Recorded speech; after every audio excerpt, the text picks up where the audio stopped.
आत्ता या क्षणी तुम्हाला थोडीशी चिंता वाटतेय का? म्हणजे रील बघताना आपला वेळ जातोय, आपल्याला तर दुसरं काम करायचं होतं. पण काय सुरुवात केली आहे की काहीतरी ऐकावंसं वाटतंय. पण न ऐकलं तर बरं होईल. पण करावं की करू नये? आणि कसली चिंता वाटतेय मला? असं जर तुम्हाला वाटत असेल ना, तर तुमचा स्वभाव जरा चिंतातूर आहे किंवा चिंताखोर आहे असं आपण म्हणू शकतो. म्हणजे छोट्या-छोट्या गोष्टींची आपल्याला चिंता वाटते आणि लगेचच वाटते, उगाचच चिंता वाटते आहे. पण चिंता काही जात नाही. तर काही लोकांना जनरली ते मजेत असतात. पण काही ठिकाणी काही विशेष गोष्ट घडायची असेल, तर फारच चिंता वाटायला लागते. मग त्याची एक जनरल कॅटेगरी आहे, की ज्याच्यामध्ये आपण म्हणतो, हां, परीक्षेला जायचं त्याची मला चिंता वाटते, महत्त्वाचा इंटरव्ह्यू आहे मला चिंता वाटते, काहीतरी डेटिंगवर जाते त्याची मला चिंता वाटते किंवा काहीतरी नवीन घरामध्ये घडणार आहे, नवीन काहीतरी करायचं आहे, नवीन महत्त्वाचा डिसिजन घ्यायचा आहे, तर चिंता वाटते. तर ही चिंता वाटू शकते, कारण चिंतेचं स्वरूप असं असतं, की चिंता आपल्याला जरा अलर्ट करत असते, की अरे आपण नीट गेलं पाहिजे, नीट केलं पाहिजे. त्याला आपण म्हणतो, की ती आपल्याला तयार करत असते, एखादी गोष्ट करण्याकरता तयार करत असते आणि ती तयारी करणं फार महत्त्वाचं असतं. या दृष्टीने, की त्यामुळे आपला परफॉर्मन्स अधिक चांगला होतो. म्हणजे खरं म्हणजे या चिंतेला चिंता म्हणणं योग्यच नव्हे. त्याला फक्त म्हणायचं अराउझल, म्हणजे एखादी गोष्ट करण्याकरता मन तयार होतं आणि ते आपण अधिक चांगलं करायला लागतो. मग चिंता कशाला म्हणावं? चिंता कशाला म्हणावं याचं उत्तर अगदी सोपं आहे आणि ते तुम्हीच देणार आहात. काय?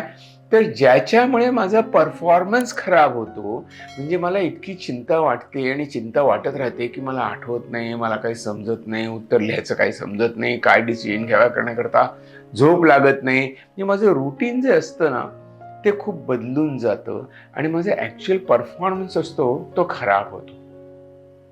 याचं एक उत्तम उदाहरण म्हणजे सभेमध्ये 4 लोकांच्या समोर बोलणं. आपण तयारी करतो, पॉइंट्स नीट काढलेले असतात, सगळे लिहिलेले असतात.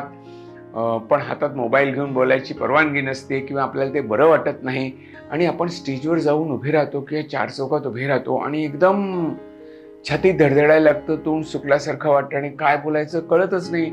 एकदम गोंधळल्यासारखं वाटतं.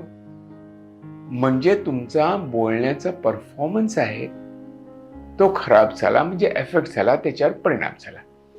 या चिंतेवरती मात्र नक्कीच उपाय करायला पाहिजे. मी जे तुम्हाला आत्ता उदाहरण दिलं ना, की चार चौघात बोलण्याची भीती हा जगातला सगळ्यात जास्त कॉमन फॅक्टर आहे, की ज्याची लोकांना भीती वाटते. आणि त्याच्यामुळे काय करतो आपण? त्याच्यापेक्षा न बोललेलंच बरं, नको जाऊयाच नको, I hope they don't call me, I hope I don't have to face the situation, असं आपण मनातल्या मनात म्हणत राहतो. पण तुमच्यामध्ये चांगले पण गुण असतात ना. तुमच्या बोलण्यामध्ये एकदा तुम्हाला तुमची नस सापडली, की तुम्ही सहज बोलत जाता. तुमच्याकडे मुद्दे चांगले असतात, तुम्ही बुद्धिमान असता, तुम्ही चांगला विचार केलेला असतो. पण या चिंतेमुळे आपण अडचणीत येतो. तर हे स्वभाव नाही आहे आणि स्वभावाला औषध नाही, हे तर अगदी खरंच आहे.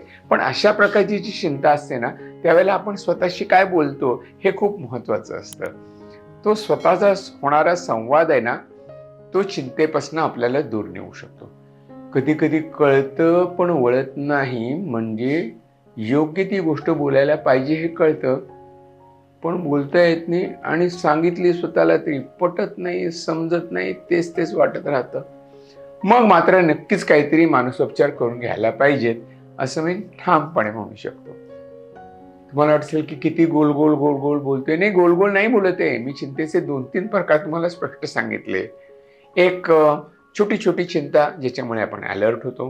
अशी चिंता की ज्याच्यामुळे आपला परफॉर्मन्स खराब होतो. तिसऱ्या चिंतेचा प्रकार असा, की आपण स्वतःला सांभाळण्याचा प्रयत्न करतो, स्वतःशी चांगला संवाद करतो आणि त्याच्यावर मात करतो.